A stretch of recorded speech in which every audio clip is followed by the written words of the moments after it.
Vamos a hablar de la reforma que se está planteando para los funcionarios públicos. Qué desafío, ¿no? Es un viejo tema este que cada vez que llega un gobierno está el tema de qué hacer con los funcionarios públicos. Bueno, en definitiva es difícil porque por allí también se plantean algunas inconstitucionalidades. Por ejemplo, el artículo 28, que ahora le vamos a preguntar a Conrado Ramos, el director de la Oficina Nacional de Servicio Civil, a ver qué pasó en definitiva con ese artículo del presupuesto que se empieza a tratar hoy en Comisión de Diputados y que ayer a última hora había ahí una conversación también de si se podía de repente modificarle alguno de los aspectos. ¿Cómo andás, Conrado? Buen día. Hola, buen día. Buen día. Encantado de estar. Gracias por Bienvenido. aceptar la invitación. Es la primera vez que te tenemos acá, ¿eh? Sí. Hacía tiempo que queríamos invitarte. ¿Qué pasó al final con el artículo 28? Porque ayer a última hora había algún intercambio.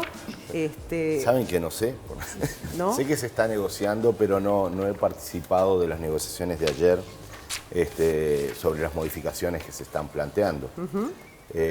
Tengo entendido que la discrepancia más grande estaba en esos 3 primeros días que se estarían perdiendo por inasistencia, aún estando certificado. Vamos a explicar de qué se trata el artículo 28. Es un sistema, vos me corregís, de descuentos salariales cuando se falta por enfermedad, ¿no? Entonces lo que se plantea en el artículo es, se descuentan los primeros 3 días y después se compensa con el 70% de... Lógicamente, del luego salario. pasarían a descontar, como sucede en el sector privado, un 30% del salario a partir del cuarto día. Hasta ahora al funcionario público no se le descuenta No nada. se les cuenta absolutamente nada. De ahí los abusos en las cifras que hemos recopilado, esas recopilamos en Servicio Civil, cifras que realmente son asombrosas, ¿no? En los últimos 2 años, bueno, en un periodo de junio del 2018 a junio del 2020, eso las presentamos en el Parlamento, esas cifras. En ANEP, por ejemplo, 11.000 personas certificadas por más de 90 días. En ACE, arriba de 3.000, bueno, y así podemos seguir sucesivamente. Es demasiado, es decir, 1 de cada 6 personas en ANEP no está yendo por más de 90 días a trabajar, mientras es prácticamente 1 de cada 6. Los otros 5 trabajan por esos unos que no van. Entonces, de alguna manera, lo que buscamos es premiar al funcionario que realmente no hace abuso de las certificaciones médicas, ¿no? Claro. Hay un planteo de inconstitucionalidad por parte de COFE, ahora vamos a escucharlos a ellos también, pero lo que dicen ellos también es, pero no se puede apretar el contralor, es decir, pagan justos por pecadores, porque hay muchos trabajadores que de repente... Pero yo no entiendo que sea pagar, llevar a la situación del sector privado, porque si no quisiera decir que hay un grupo de ciudadanos en el país que tienen que tener condiciones distintas, completamente distintas a lo que son las certificaciones del sector privado. Y la verdad no entenderíamos bien por qué. No, porque hay certificaciones que por ahí no se ajustan a la verdad muchas veces, ¿no? Lógicamente, y además está contemplado como, en el artículo inclusive de que cuando hay personas que están hospitalizadas o cuando son enfermedades realmente que necesitan cuidados paliativos, enfermedades oncológicas o los riesgos derivados del embarazo, no se les descontaría. Se contempla. Sí, se contempla que en muchos trabajadores del sector privado eso no se contempla. Es decir, que hay una serie de contemplaciones. Lo que queremos es dar incentivos similares a los que hay en el sector privado y por algo no se producen este tipo de abusos. ¿Hay una proyección de cuánto disminuiría el ausentismo de esto llevarse a cabo? No sabríamos porque es contrafáctico, tendríamos que saber cómo respondería la gente ante el cambio de incentivos. Claro. Pero evidentemente lo que sí sabemos, y eso es desde el punto de vista teórico, es neoinstitucionalista, si quiere. Si uno cambia las reglas de juego, cambian los comportamientos.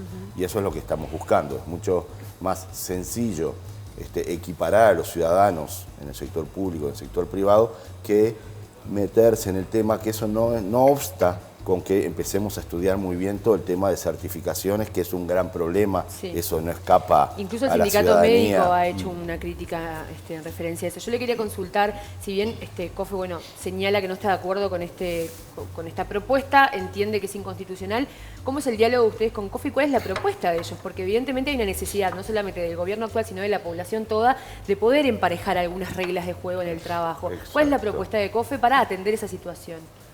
COFE en realidad no conozco la ciencia cierta porque no hemos trabajado en una redacción alternativa al artículo. En realidad, lo que hizo la Oficina de Servicio Civil dejó, nosotros como Poder Ejecutivo presentamos el artículo y luego está en manos del Parlamento la negociación de las modificaciones que se puedan producir en el artículo. Ayer sé que estaba el equipo económico y OPP en las discusiones en la bancada porque hoy se tiene que definir. Bien. Pero no hemos estado en esas discusiones. Como Poder Ejecutivo presentamos el artículo y ahora está en manos del Parlamento. Y no tienen diálogo directo, paralelo. Tenemos diálogo directo con COFE, pero en todos los otros temas que tienen que ver con carrera administrativa, que tienen que ver con reestructuras, y debo decir que el diálogo ha sido muy bueno. Hemos inclusive acordado juntos alguna modificaciones no sustantivas, pero que dan más garantías, como que haya veedores de cuando se declara excedencia a alguna persona y haya que hacer algún concurso para ver, a ver, nosotros tenemos perfiles similares de periodistas. Entonces, hay 2 puestos de periodistas y somos 5 aquí. Quienes que serían declarados excedentes, ahí serían concursos que habría que hacer de idoneidad y ahí habría veedores de COFE. Por ejemplo, para citar algunos ejemplos de cosas que hemos negociado con ellos y hemos acordado la redacción. Previo a la ley de presupuesto, no, este punto no estuvo acordado, no estuvo conversado. Estuvo conversado, pero no había acuerdo. Ajá. Por lo tanto, al no haber acuerdo, se dejó a nivel de manos del Parlamento las negociaciones para llegar a... Conrado, hay otros aspectos que plantea la reforma que son bien interesantes para irlos recorriendo, porque creo que está bueno que también la población entienda de qué se trata, ¿no? Esta reforma que es un arrastre, ¿no? Es un arrastre que, bueno, vos participaste del gobierno de Frente Amplista y también en su momento se planteó lo mismo, ¿no? ¿Cómo hacer para modificar algunas cuestiones que hacen a la productividad del funcionario público? Son derechos adquiridos, que es muy difícil volver para atrás. Claro, sí. Bueno, y tal. Estas 1.300 compensaciones salariales son muy difíciles, porque, como dice él, son derechos adquiridos que hay que ver muy bien, que distorsionan completamente lo que gana. Es como si acá todos nosotros, por hacer la misma cosa, tú ganaras 3 veces más, vos 2 veces menos, porque depende en qué lugar trabajamos. En ese sentido, lo que está planteando la reforma es igual función, igual remuneración. Exactamente, ahora, por lo menos transitar hacia eso. Esto puede significar un emparejamiento hacia abajo, ¿no? Y ahí es donde aparece el problema, porque hay gente que de repente, vos ponías como ejemplo que en un ministerio y en otro, un mismo cargo, uno gana 190 y otro de repente gana 130. Hay que emparejar. Puede ser emparejar hacia abajo o hacia arriba. Yo puedo estar en un ministerio que tiene compensaciones muy bajas y estar desarrollando una tarea muy compleja y en realidad estoy pago por debajo de lo que debería estar pago. Y yo puedo estar en otro ministerio que tiene compensaciones asociadas muy altas y estoy desarrollando una tarea que es de complejidad mediana y estoy ganando por arriba de los 150.000 pesos. ¿Cuál va a ser el criterio para emparejar? ¿O hacia arriba o hacia abajo? El criterio va a ser estudiar la complejidad de la tarea. Hoy en día ni siquiera están descritas las tareas. Lo primero que hay que hacer es saber qué es lo que las personas hacen. Claro. Hoy ni siquiera sabemos qué es lo que hacen. O sea que no sabemos lo que hacen los funcionarios públicos. No sabemos, no. Te invito a que mires, bueno, lo que pasa son sistemas que ni siquiera la ciudadanía tiene acceso a verlos, pero el SGH, Sistema de Gestión Humana, los que tenemos clave para ver, inclusive esta información debería ser transparente y dada a la ciudadanía, pero si no está clasificado qué es lo que una persona hace, la ciudadanía tampoco puede saber qué es lo que hace un funcionario. O sea que falta un proceso de digitalización. Presentamos de digitalización y de estudio, primero hay que estudiar, después digitalizar. Sí. Estudio e identificación de lo que hace una persona. Si yo soy escalafón A, profesional, quiere decir, que se le llama asesor en la jerga burocrática, pero no sé bien qué es lo que haces. Si sos un contador que haces auditorías, si sos experto en analista del presupuesto, no sé por qué no está clasificado. Entonces, lo primero que tenemos que hacer es saber las personas qué es lo que hacen, dónde trabajan. ¿Trabajás atendiendo al público? Entonces puede ser administrativo, servicios generales o un profesional que atiende al público. Pero lo que haces es atender al público en determinada tarea. Si tú haces relevamiento de información, haces tecnologías de la información, nos ayudás a sistematizar, desarrollás programas de información, o sos experto en ciberseguridad para evitar accidentes informáticos o piratería, bueno, serás experto en ciberseguridad. Hoy en día no lo sabemos. ¿Y qué tiempo va a llevar ese trabajo? Bueno, estamos trabajando a contrarreloj sin un préstamos internacionales, por lo tanto lo estamos haciendo con la gente que tenemos en servicio civil y con ayuda de OPP que también nos presta algunos funcionarios, y lo que he hecho es le he pedido a las empresas públicas 2 juniors, 2 personas que estén por recibirse o apenas recibidas, que las capacitamos nosotros para que salgan a los ministerios a hacer una serie de cuestionarios con una técnica, una metodología para saber qué es lo que hacen las personas en los ¿Y ministerios. cómo lo recibe, cómo lo recibe un funcionario público, ¿no? Que ya está en su lugar de trabajo hace años, que él sí sabe lo que hace? Hay funcionarios y que que están... por ejemplo, le vienen a decir, no, yo creo que usted por las características y por lo que yo describo, por el estudio, le vamos a descontar ese sueldo. La ¿Cómo mayoría puede de los recibirlo? funcionarios lo toman muy bien, porque nadie les ha venido a preguntar qué es lo que hacen. Entonces, ya que un funcionario tenga la oportunidad de explicarnos qué es lo que está haciendo, y muchas veces las personas ni siquiera entienden bien qué es lo que hacen. Eso ayuda también a organizar el trabajo, porque el trabajo no siempre está bien organizado. ¿Hay gente sin hacer nada en los empleos públicos? Hay de todo. Hay quienes hacen demasiado y otros no hacen nada. Por el no estar bien organizado. Es increíble, necesariamente lo que trabajo. está contando, es increíble. Bueno, pero todos lo sabemos. Todos lo sabemos. Yo creo que en el No, imaginario digo. popular No, eso pero que sabemos sepa. que hay gente que está sobreexigida y que trabaja por otros que hacen poco. Ahí va. O sea que- Muchas No, pero el veces tema- ni siquiera es culpa del propio funcionario, El tema de la descripción sino de de tareas, tener ¿no? O jerarquías. sea que este ordenamiento va a dejar al descubierto, digamos, Claro. la opacidad y La bueno, opacidad, pero de también va a algunos dejar al funcionarios. descubierto áreas que están sobredemandadas, Sí. donde la gente trabaja muy bien y está mejor organizado, y otras áreas que hay que organizarlas. Y acá es donde viene el planteo también de la reforma de evaluar el desempeño. O sea, Exactamente, esto va está atado a junto eso. con la evaluación de Primero tengo que desempeño. saber qué es lo que hago, Claro, sí, cómo te exacto. remunero, por qué tarea te remunero, y luego tengo que saber cuáles son los objetivos en tu trabajo, qué resultados espera el equipo, el grupo de trabajo, y luego entro a evaluar desempeño. Hoy en día no existe nada de eso, por lo menos en ámbitos de la administración central y una gran parte de los servicios Y ahí descentralizados. es donde COFE dice, ¿con qué garantías van a hacer ese trabajo? Porque ahí empieza el temor COFE por está involucrado por los despidos, ¿no? en este trabajo. Porque, por ejemplo, una evaluación da por debajo del rendimiento, ahí sería causal de despido. En La esta eventual evaluación en reforma. un principio no se va a traducir en una nota. Eso es lo peor que podríamos hacer. Si pasamos de 0 a 100, de muy malas evaluaciones a evaluaciones muy exigentes, es decir, tú sos excelente, muy bueno, no lo vamos a hacer bien. Primero vamos a evaluar competencias. Es decir, vamos a cruzar evaluación de gestión por resultados. Nosotros acá tenemos que entregar determinados productos a los dueños del canal. Por lo tanto, tenemos un producto que entregar y que se evalúe si todos en conjunto estamos elaborando un buen producto. Después vemos con qué competencias los hacemos. Es decir, somos buenos trabajando en equipo, o sea, cada uno de nosotros es bueno trabajando en equipo, colabora con el otro, bueno, distintas competencias que se llaman más blandas, y vamos a hacer una evaluación de competencias, y por lo tanto las personas se van a autoevaluar también.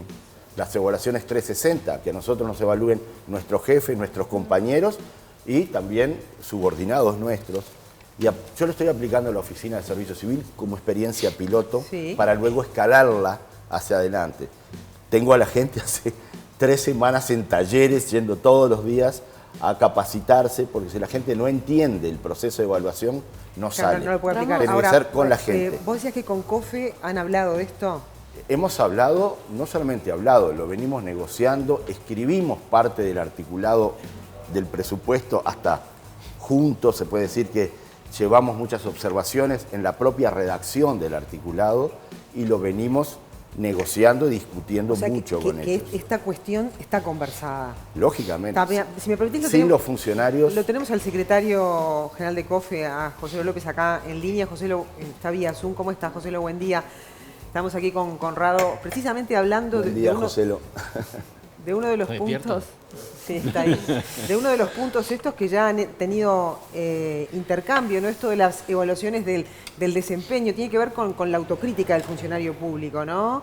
Decía Conrado que en esto sí hay puntos de acuerdo. Buen día, ¿qué tal? Un gusto estar conversando con ustedes. Un saludo para Conrado y para toda la gente que está en el piso.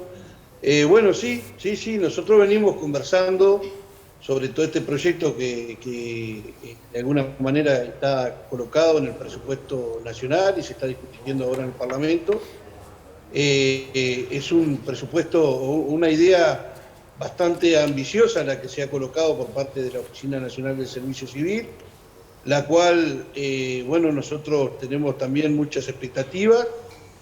Creemos que es un proceso importante para poder desarrollar, y en ese marco, bueno, venimos trabajando, le hemos hecho varias observaciones que han sido recogidas por parte de la dirección del Servicio Civil, y que se ha colocado esto en algunas modificaciones a los artículos originales que se habían planteado, y que por supuesto, como todo proceso, también tiene interrogantes y bueno, y algunos matices y diferencias que bueno, veremos cómo las vamos salvando después en función de lo que vaya sucediendo en cada uno de los incisos, porque bueno, esto también plantea como punto de partida, digamos, que se realiza una reestructura prácticamente en todos los incisos, lo que va a ir definiendo, digamos, cuáles son las ocupaciones, y a partir de allí todo el tema de la carrera administrativa, la evaluación del desempeño y todo lo que ustedes estaban conversando, ¿no? Claro, pero inicialmente entonces habría un punto de acuerdo en igual función, igual salario,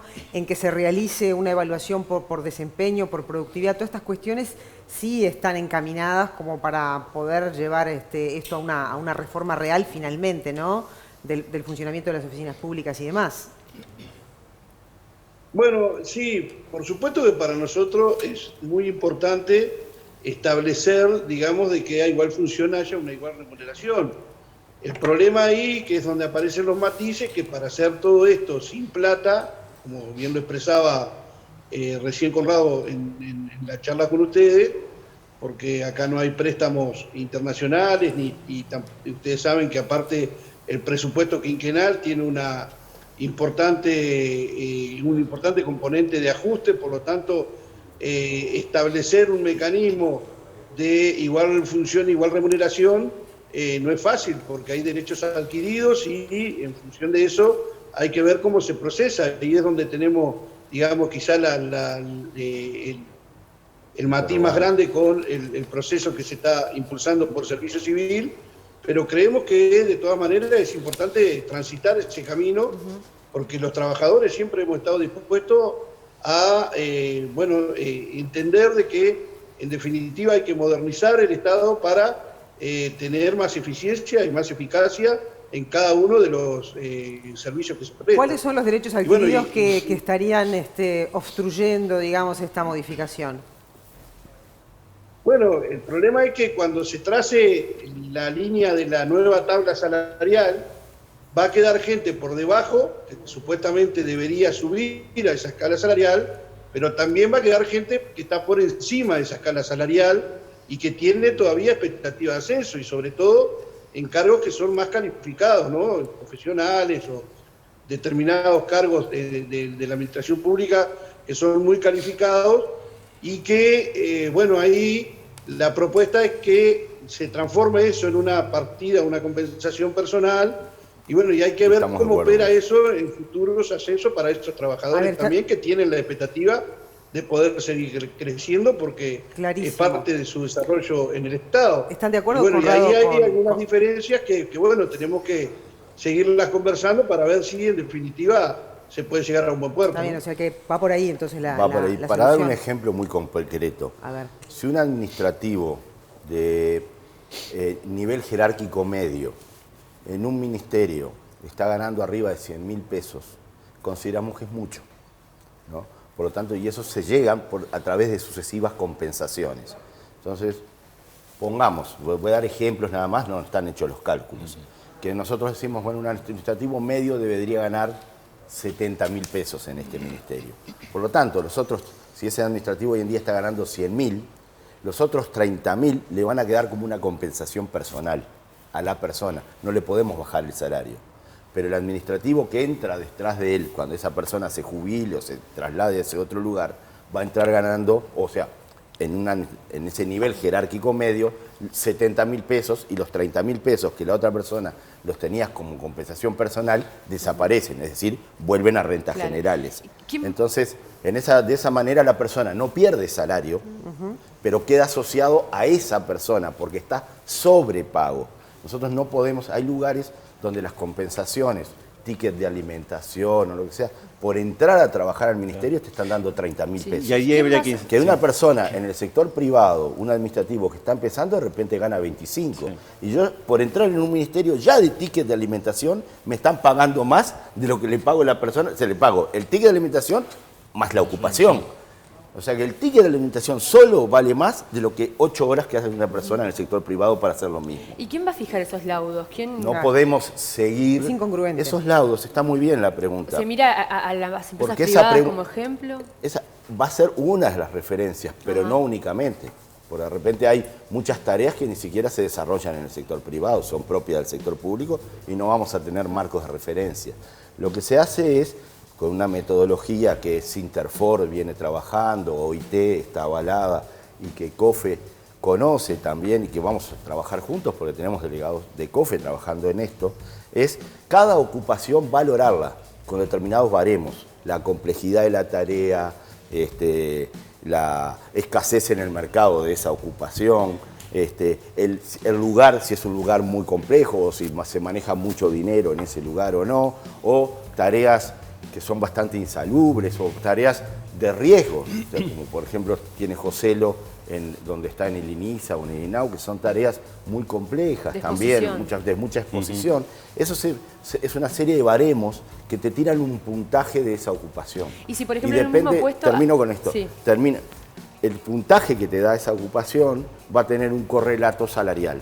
O sea, no es que nosotros vamos a inventar una escala salarial, sino que se va a desprender del puntaje que se llegue a cada ocupación. ¿Se entiende eso? Por eso es importante. Y si en un mismo puesto, con un mismo trabajo, en una misma categoría, hay uno que es muy bueno y otro que es bueno o malo. Eso dependerá de las evaluaciones de desempeño. En principio, ¿Pero cambia las ahí el personas... sueldo? En principio, no necesariamente. Te pueden dar más puntaje para promoverte en tu carrera. Ajá, O sea, no siempre el mejor desempeño se transfiere inmediatamente el mejor sueldo.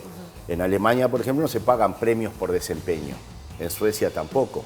Lo que se hace es se dan puntajes para que tú asciendas mejor en la carrera. ¿Se van a fomentar, por ejemplo, retiros incentivados? Porque se me ocurre en el caso de este ejemplo de los 100.000 que tú hacías referencia, Sí, ¿no? sí. Que cuando venga alguien, bueno, va a ganar 70 y se va a equiparar, pero se va a perder esa compensación personal que tenía su antecesor. Pero ¿cuántas situaciones hay? ¿Cuánto tiempo puede demorar? Incentivados, ¿no? Pero a quienes sean declarados excedentes. Bien. Eso José lo sabe muy bien, como lo hemos trabajado con ellos. No vamos a apuntar a una persona para declararlo excedente, porque no me gustás o porque ganás mucho, sino porque ese perfil ya no es necesario, o tengo exceso de tus perfiles, Ahí va, por lo tanto se va declaran a excedentes. haber un fondo de excedentes donde después esos excedentes pueden ser redistribuidos a otras áreas necesarias. Exactamente. Y eso sí es parte de la negociación con COFE, para no ir contra alguien que le tengo bronca y le declaro excedente. Tenemos que saber, y no quiero dejar afuera esto del artículo 28, la inconstitucional que está presentando COFE a través de su abogado, que tiene que ver con el sistema de descuentos salariales, como hablábamos al principio, que se plantea en la reforma descontar los primeros 3 días, después llevar a un 70% de salario, no el 100% como es ahora, para equiparar sector público y sector privado. José, cortito, ¿por qué ustedes están planteando la inconstitucionalidad de ese artículo? Bueno, porque entendemos justamente que de la manera que está planteado originalmente, más allá de que en estas últimas horas hemos visto que ha habido o se están planteando algunas modificaciones en ese artículo que tampoco nos convence demasiado, pero lo que establece el constitucionalista, al cual nosotros consultamos y le pedimos un informe, es que allí se establece una violación al principio de igualdad y de proporcionalidad, en función de que lo que establece el Poder Ejecutivo es que, en definitiva, lo que se quiere corregir es la situación que pueda haber supuestamente de abusos en alguna licencia, algún tipo de licencia médica, no. Pero eso, en vez de focalizarse en resolver ese problema, se pasa a una tabla rasa para todos los trabajadores del Estado. Pero se pueden hacer las dos cosas. A justos que también recurren, digamos. ¿No se pueden hacer las dos cosas? José, las dos cosas se pueden hacer. Se puede fiscalizar bien y a su vez se pueden emparejar públicos o privados. Se podrían hacer las dos cosas. Porque no entiendo la inconstitucionalidad por ese lado. El problema es que acá no se empareja público con privado, porque hay determinados beneficios que tiene el sector privado que no los tiene el sector público, y eso ni siquiera se discute. No tiene ni movilidad para empezar el sector privado. A ver, acá lo que se establece concretamente es una definición por parte del Poder Ejecutivo unilateral, porque esto sí no fue negociado con los trabajadores. Eso es verdad. Donde en definitiva lo que se está definiendo es que haya una rebaja salarial para los trabajadores cuando tienen una licencia médica, en vez de atacar el foco que de alguna manera se quiere plantear, que es que hay determinados abusos que habría que realmente erradicarlos de la función pública, digamos, ¿no? Bueno. Y en ese sentido nosotros estamos absolutamente de acuerdo. Está clara la postura. El problema es que hay determinados derechos adquiridos que acá se están violentando en función de una cuestión que plantea el Poder Ejecutivo, que en definitiva lo que dice el constitucionalista es que de alguna manera se violenta a la Constitución de la República, Conrado, con una definición de esta característica. Está claro. Y sobre todo cuando también se ponen algunas enfermedades, o se exoneran algunas enfermedades arbitrariamente y otras no. Bien. Entonces, en ese marco de situación es que está planteado el informe que tenemos desde COFE y que ya se lo hemos hecho llegar al Parlamento. Cortito, que tenemos que cerrar. Bien cortito. Sí. En primer lugar, es cierto lo que dice Joselo, acá no hubo consenso, no hubo acuerdo, no todo se negocia mucho y algunos llegamos puntos que llegamos consensos y otros no se llega a consensos. Yo lo que no comparto es el hecho de otra vez los derechos adquiridos. ¿Qué pasa con los derechos adquiridos de la ciudadanía y qué pasa con los derechos adquiridos de los ciudadanos que no hacen abuso, los funcionarios públicos que no hacen abuso de las certificaciones médicas? No había ni siquiera datos de estos abusos de certificaciones. Por primera vez estamos sacando a luz el enorme abuso como que hay sobre 45.000 había, ¿no? Por lo tanto, sí, más. O más. Y de los que contestaron, hay un montón de organismos que no nos contestaron, entonces es muy difícil obtener esta información. Dar a luz todo esto y producir información en este país, créanme que no es fácil. Entonces, por otro lado, hay que cambiar, esto está estudiado, que cuando uno cambia las reglas de juego, ayuda a que se cambien los comportamientos. Y lo que queremos hacer es darle las mismas reglas de juego que tiene el sector privado en ese sentido, y si el funcionario tiene derechos adquiridos o se dice que tiene una situación distinta, pero por otro lado tiene inamovilidad que no la tiene el sector privado, ¿quién está pagando los costos de la pandemia y de la crisis estructural? Por lo tanto, nos parece muy justo equiparar que por lo menos a partir de determinados días haya un 30%, igual que en el sector privado, de descuentos que de alguna manera hace que todos los ciudadanos estén en pie de igualdad para eso. Otra cosa es discutir si esos 3 primeros días que falta se pueden descontar o no. Yo creo que ahí puede haber un margen de negociación, pero no sobre el descuento de los 30% a partir del 4.º día, porque es igualar a la ciudadanía en derechos. Bueno, quedaron claras las posturas, seguramente será motivo de otra conversación otro día acá, porque quedan 1000 preguntas para hacer. Le agradecemos a Joselo el tiempo para el programa, también a Conrado que hayas venido hasta acá. Muchísimas gracias, un abrazo a Joselo. Ahí está. Listo. Un abrazo, pero solo una precisión por lo que dice Conrado, que me parece importante establecerla, digamos, ¿no? Que en realidad esta situación que plantea el Poder Ejecutivo no ataca la situación de fondo, que es la que se determina en función de lo que se plantea por parte del Poder Ejecutivo con respecto a las licencias médicas, por llamarlo de alguna manera, truchas, digamos. Que es que no hay una sola licencia médica que no esté firmada por un profesional, un médico que determine que hay una licencia médica. Sin embargo, el Poder Ejecutivo abarca y ataca a los trabajadores que tienen un buen desempeño y no utilizan esos mecanismos, en vez de atacar a quien en definitiva establece una licencia médica que no nos corresponde. Gracias, José. Entonces ahí sí, claramente tenemos una diferencia. Quedó planteado también es para un otro ataque, día pero- tenemos el compromiso de volver a hablar de esto en cualquier momento, así que queda abierta la invitación para otro día, José. Muchas gracias. Y también para vos, Corrado, de repente podemos hacer una segunda vuelta, Sí, sí. capaz la semana que Tenemos viene. que ir dando cuentas también de los avances que vamos teniendo. ¿no? Claro, Hay que digo, rendir cuentas. es muy difícil lo que es nos complicado. proponemos hacer. Y además ¿no? tú tienes un cambio cultural, ¿no? Exactamente, Que nos comprende a todos, ¿no? Garantizar al propio derechos. sistema político y a los ciudadanos No, también. pero el Garantizar tema del derechos. gremio médico que hace referencia es real también. ¿Del Eso es gremio real. médico? O sea, son mis colegas, pero es real. Sí. Hay gente que no va a laburar 3, 4, 5 meses por una tendinitis. Digo, Claro. Me parece que... Claro. O Y el sistema de... neurosis, y hace años que no O vas a años. trabajar. Y el sistema de salud que tampoco a veces ofrece las inmediateces para resolver problemas de salud, porque la gente dice, bueno, sí, yo tengo tal problema, pero no consigo un El número tema para es el por médico. qué no se hizo algo antes. Ah, exacto, no, totalmente de Esa acuerdo. es una pregunta también, ¿no? Sí. Bueno, después queda pendiente el tema de los Sí, directores no, de los entes, ayer la ¿no? bancada de la coalición de diputados decidió no votar justamente el artículo de la ley de Ese es presupuesto otro tema. que decidía aumentar el salario de los presidentes de los entes, pero bueno, no sé si Claro, tenemos- Tenés lo 100 dejamos para otro gerentes en 7 empresas que ganan más de 300.000 pesos. Tener a un presidente de una empresa ganando 170 es un absurdo. Pero es cierto que puede ser que no sea el momento. Bueno, se Bueno, verá. de hecho ya se manifestó que no es el momento y no se va a votar, ¿no? No, por eso Sí, no, se va a no votar. se va a votar. Me interesaba saber Pero la está opinión de bueno, Conrado, que se va a fue... votar. Sin duda que sí. Yo creo que hay que, lo último que digo Sí. es, hay que pagar bien esos cargos y asegurar que el Senado dé venias a quienes también tengan competencias técnicas para ocupar Ahí esos va. cargos. Bueno, tenemos esperando al doctor Sanguinetti ahí, así que lo despedimos a Conrado. Muchísimas gracias por venir. Gracias. Gracias a ustedes. Gracias. un placer. Dejamos abierta una segunda vuelta para hay seguir mucho. hablando. La semana que viene capaz que lo hacemos de vuelta. no hay y- problema.